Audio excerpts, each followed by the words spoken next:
Саламатсыздарбы, бүгүнкү видеода биз мен калай кредиттик рейтингди көтөрүүгө болот тууралуу сүйлөшөбүз. Негизи кредиттик рейтингди билүү үчүн сиздерге bir cb.kz вебсайтына кирүү керек.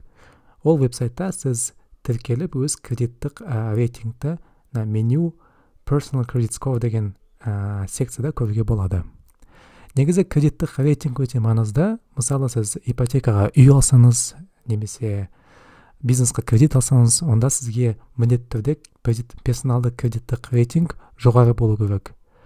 Ал эгер сизде кредиттик рейтинг өтө төмөн болуп калса, не істөөгө болот? Эң бастысы, сизде кредиттер болду, немесе кредиттер бар.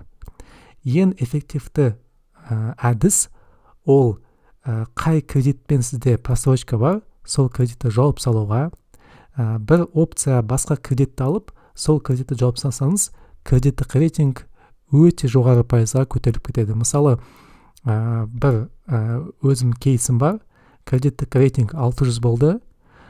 Сол bir просрочка бар кредитти мен жапкандан кийин кредиттик рейтинг 800ге чейин көтөрүлдү. Сол өте маңызды.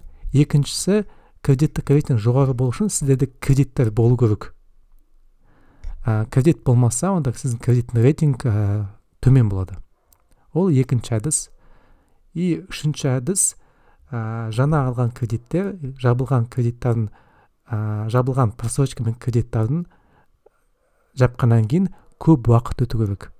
Сол көп убакыт өтсө, онда кредиттик рейтингдин очисткасы болот. И сол очисткага байланыштуу сиздин кредиттик рейтинги жогорулата баштайт.